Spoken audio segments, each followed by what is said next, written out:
Warahmatullahi wabarakatuh. Waalaikumsalam. Semangat dong. Assalamualaikum warahmatullahi wabarakatuh. Waalaikumsalam warahmatullahi wabarakatuh. Baik, salam sejahtera bagi kita sekalian. Terima kasih ya untuk adik-adik mahasiswa semuanya peserta didik saya pada pagi hari ini. Ya, alhamdulillah kita bisa bersua dalam mata kuliah atau pembelajaran pada hari ini mengenai ya, apa mata kuliah kita hari ini? Ya, betul. Analisis laporan keuangan. Untuk hari ini sebelumnya mari kita berdoa dulu agar berada di masing-masing. Berdoa dipersilahkan.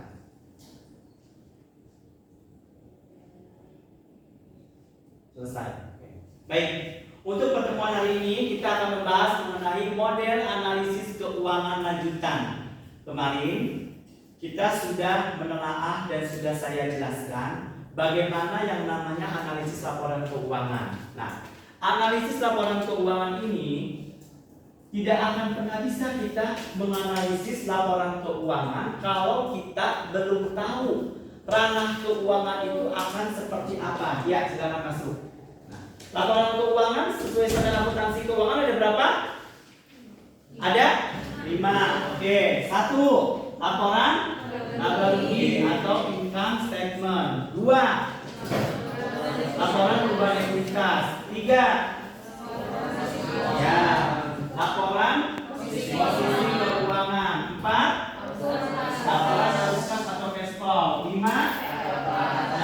Laporan keuangan. Nah, perhatikan anak-anak saya. Kalau kita membahas mengenai analisis laporan keuangan, salah satu halnya adalah you semua harus paham mengenai ini. Bagaimana mungkin kita akan menganalisis kalau kita nggak tahu bentuknya? Salah satunya karena laporan keuangan itu harus berdasarkan dari kitab profesional kita, standar akuntansi keuangan. Ya, oke, beda. Ya, silakan masuk. Standar akuntansi keuangan sebagai kitab profesional yang sekarang berlaku adalah tahun 2025, yaitu standar akuntansi keuangan untuk ya entitas private atau entitas swasta. Nah, coba cek lihat. Nah, oke, baik, kita sekarang ke sini. Dari laporan keuangan ini bagaimana sih untuk model analisis keuangan lanjutan? Dasarnya adalah apa?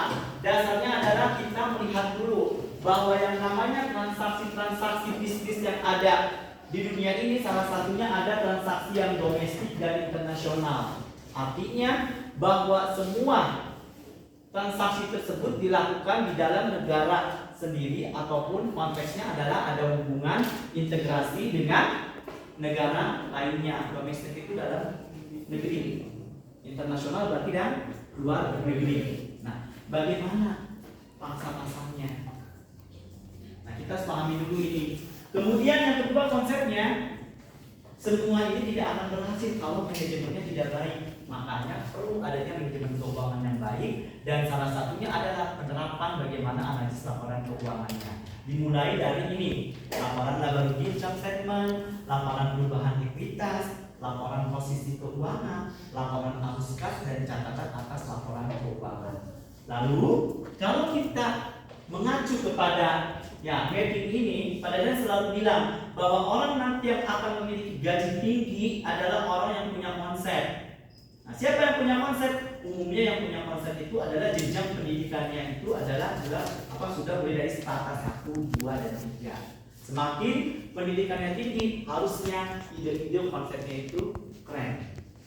Nah, baik, kalau kita lihat ke sini lagi, nah berarti dari manajemen yang bagus itu salah satunya dia akan melihat investment. Nggak mungkin dong ketika kita melihat laporan keuangan di Bursa Efek Indonesia misalkan, kalau bagi orang yang awam dia akan susah melihatnya. Makanya ketika nanti investor itu punya dana, mereka tidak akan sembarangan untuk menginvestasikan dananya. Dananya itu tetap akan digunakan untuk perusahaan-perusahaan yang notabene bisa menambah nilai aset mereka ke depan. Nah, dari investasi ini perhatikan di sini adalah ada internal and eksternal untuk funds-nya, untuk dananya. Dana itu nanti akan digunakan untuk proyek yang mana? Nah, ini tanggung jawab siapa? Tanggung jawab manajemen perusahaan, karena nanti hasilnya para investor akan lihat pasti dari laporan keuangan. Apalagi kalau misalkan perusahaannya adalah udah multinational company, artinya yang sudah ya ada aksesnya atau pelaporannya adalah dilaporkan atau dipublish di Bursa Efek Indonesia kalau di Indonesia. Kemudian baru nanti di sini bagaimana nih setelah kita membahas mengenai market daripada goods-nya atau barang-barangnya, tentu berbicara masalah kualitas, maka kita pun akan berbicara mengenai domestik dan internasional financial marketnya bagaimana. Makanya kenapa ketika sebuah perusahaan akan dia go internasional, go public, nah, maka di sini pertama kali adalah harus ada IPO, Indonesia Public Offering. Di sini nanti akan bicara berapa tuh yielding persennya. Pasti kita yang punya uang sebagai investor tidak akan pernah mungkin mau investasi kepada perusahaan yang labanya kecil. Salah satu ukurannya adalah laporan keuangan. Makanya ini dianalisis. Bentuk analisisnya seperti apa? Bentuk analisisnya secara analisis laporan keuangan dia menggunakan 4 ukuran. Apa saja? Pertama adalah likuiditas. Kedua adalah solvabilitas. Ketiga, profitabilitas. Dan yang keempat, rentabilitas. Baik, peserta semuanya, coba yuk kita discuss. Apa yang dimaksud likuiditas? Sebagai hal yang pertama itu orang pasti akan lihat, investor pasti akan lihat prospek liquidity atau likuiditas dari sebuah laporan keuangan kita. Apa saya? Likuiditas itu apa nak? Suatu perusahaan atau individu kebutuhan jangka pendek. Ya. Jadi kalau kita melihat ke sini adalah kalau likuiditas itu pertama kali logika berpikirnya, ingat ya, semua ilmu pengetahuan itu asalnya adalah dari ilmu filsafat, maka dapat untuk dicerna dengan logika. Karena ini bukan agama. Kalau agama mah istilahnya sifatnya adalah ya tidak selalu bisa untuk dilogikakan. Kalau ilmu itu harus logiknya itu harus. Nah, oke. Likuiditas adalah kemampuan perusahaan untuk bisa nggak sih perusahaan itu mengantisipasi untuk membayar semua utang jangka pendeknya ketika perusahaan itu kolaps. Itu ukuran pertama.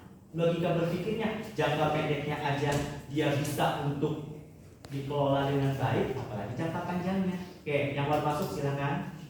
Seperti itu. Salah satu ukurannya kalau likuiditas apa? Misalnya contoh current asset ratio. Current asset ratio itu adalah apa rumusnya? Kewajiban apa rumusnya? Ya. Total aset lancar dibagi dengan total kewajiban lancar. Dia minimal harus punya standar 2. Artinya 2 aset bisa menjamin 1 utang. Nah, itu udah liquid. Contoh, Pak Dadan punya aset 500 juta. Berarti maksimal Pak Dadan secara analis laporan keuangan boleh tuh misalkan mengutang untuk perkembangan perusahaan maksimal di angka 250 juta setengahnya. Kalau lebih dari itu dipastikan tidak bisa untuk membayar, karena itu memang sudah ukuran daripada analis laporan keuangan. Siapa yang bicara? Yang bicara adalah laporan keuangan. Makanya sekali lagi orang akan tertarik dengan investasi kalau laporan keuangannya bagus, minimalnya likuiditasnya oke. Yang kedua adalah solvabilitas. Apa solvabilitas? Apa solvabilitas ya? Kemampuan perusahaan untuk membayar kewajiban keuangan seperti utang jangka pendek dan utang jangka panjang. Utang jangka pendeknya atau jangka panjangnya kira-kira kebayar apa enggak? Kalau total hutangnya itu kebayar, orang pasti akan berpikir, oh perusahaan ini good performance secara solvabilitas, baik utang jangka pendek maupun utang jangka Panjang. Pertanyaan Pak Dadan lagi. Boleh nggak sih secara pribadi atau secara entitas, secara perusahaan kita berhutang? Boleh? Anda setuju? Kenapa? Karena salah satu modal dari perusahaan itu bukan hanya dari investor aja, tapi ada dari bank. Tapi harus ada catatan bahwa hutang tersebut digunakan untuk proyek-proyek perusahaan dan sudah dihitung kira-kira big event point-nya berapa, kemudian kira-kira kita kelayakan apa enggak nih proyeknya. Jangan sampai nanti kita berhutang tapi digunakan untuk hal-hal yang bukan untuk operasional proyek perusahaan. Itu disebut dengan manajemen keuangannya harus bagus. Nah, kemudian setelah itu nanti catatannya adalah manajemen itu pasti akan lihat cash flow, aliran kasnya. Oke, aliran kasnya salah satunya adalah kita harus lihat yang nomor 3 apa? Profitabilitas. Apa nih profitabilitas? Nah, yang ujung sana. Apa sayang profitabilitas? Kemampuan perusahaan dalam menghasilkan laba dari aktivitas operasional. Iya, labanya berapa per periode? Penting nggak? Penting nggak? Sangat penting. Makanya cash flow-nya dikelola dengan baik karena nanti pasti selain internal yang harus diperhatikan adalah salah satunya kebijakan pemerintah dalam bentuk apa? Pajak. Apalagi sekarang pajak kita tinggi kan? Misalkan contoh kayak PPN dari 10% menjadi 11 sekarang menjadi 12. Kemudian belum lagi untuk PPh badan. Nah, semua untuk kesejahteraan bangsa ini. Makanya harus direncanakan. Ingat ya, kesuksesan apapun baik secara private atau pribadi maupun entitas itu harus direncanakan. Itulah namanya manajemen, termasuk laporan keuangan. Makanya perlu analisis. Oke. Baik, terkait dengan ini semua, maka model analisis keuangan lanjutan berarti adalah harus memperhatikan baik internal maupun eksternal supaya apa? Nanti secara domestik dan internasional baik untuk pasar globalnya maupun untuk financial marketnya dia akan bagus sehingga investasi akan datang. Oke. Yang terakhir adalah rentabilitas. Oke, apa nih rentabilitas nah? Ya, ya. Apa rentabilitas? Siapa? Ya, ya yang pakai jilbab apa tuh merah ini nih yang apa? Siapa namanya? Itu ya. Oke. Ya, rentabilitas sama saya. Rentabilitas itu adalah Ya, rentabilitas apa? sebuah perbandingan keuntungan bersih dengan modal atau aktiva yang menjadi sumber penghasilan mata itu sendiri. Jadi kayaknya kayak rentabilitas mah perbandingan antara dua usaha ya. Jadi mau plan-nya. Oke, baik, perhatikan ke sini. Rentabilitas itu adalah, ingat ya, sudah tidak ada aktiva lagi, sekarang bicaranya aset. Nah, gunakanlah dong bahasa-bahasa accounting. Accounting itu keren loh, nah. Misalnya, kalau kita mau ngambil buku ke bank, bentar ya, aku mau ngambil aset. Ya. Oke, rentabilitas itu adalah apa? Kemampuan perusahaan ya dengan melihat berapa modal yang digunakan untuk memperoleh profit pada satu periode. Kalau misalnya nih, Pak Dadan misalnya punya project A atau perusahaan punya project A sama project B.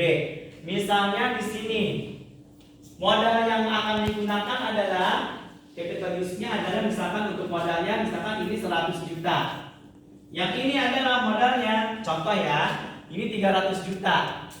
Tapi di sini profitnya atau labanya misalnya untuk profitnya di situ adalah ini 50 juta, ini 50 juta. Oke. You akan pilih investasi yang mana? Yang A apa B? Kenapa pilih A? Karena modalnya sedikit tapi untungnya setengah dari modal itu. Oke. Kenapa A? Karena modalnya lebih sedikit ya. Modalnya lebih sedikit sedangkan keuntungannya lebih banyak. Berbanding.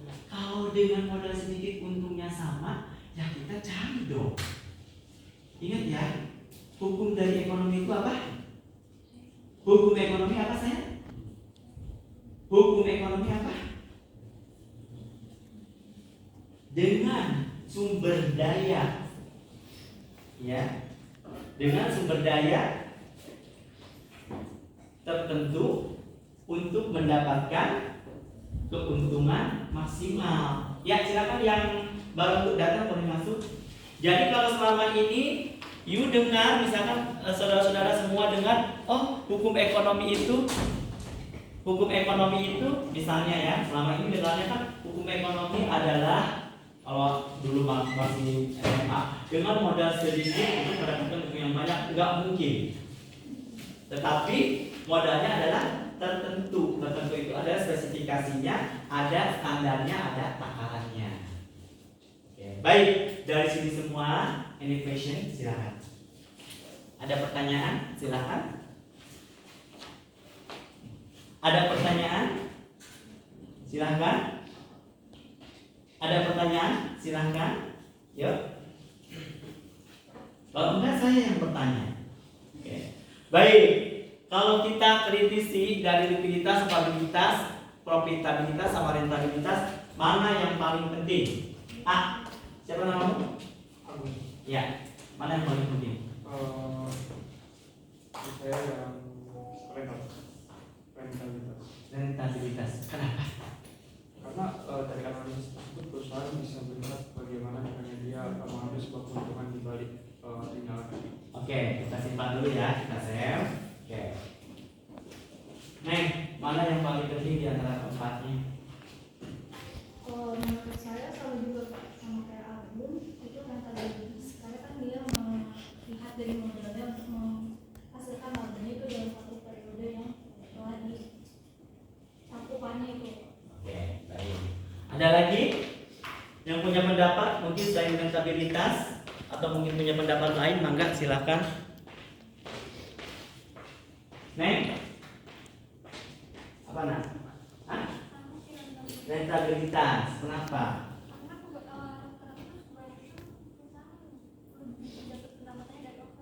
Oke, baik. Satu lagi belakang, apa nak? Yang paling penting dari keempat pengumpulan itu silakan yang udah tahu. Dari empat itu profitabilitas mulai dari likuiditas, profitabilitas, kemudian profitabilitas dan rentabilitas, mana yang paling penting? Kenapa?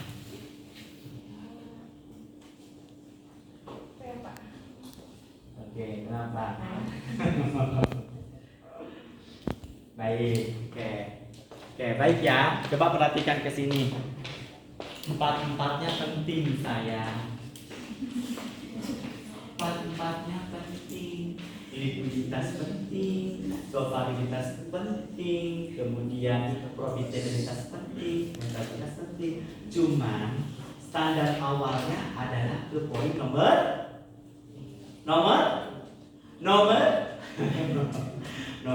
satu. Minimal ketika mengumpul hal apapun kita lihat dulu likuiditasnya. Logika berpikirnya bagaimana? Utang jangka pendeknya aja dia bisa terpenuhi, apalagi utang-utang yang lainnya. Baru nanti penilaian analisis pada solvabilitas, baru penilaian pada profitabilitas, baru rentabilitas. Tapi semuanya satu ukuran, semua itu adalah empat-empatnya sangat urgent atau sangat penting. Oke, baik sampai sini. Ada yang ditanyakan? Silahkan.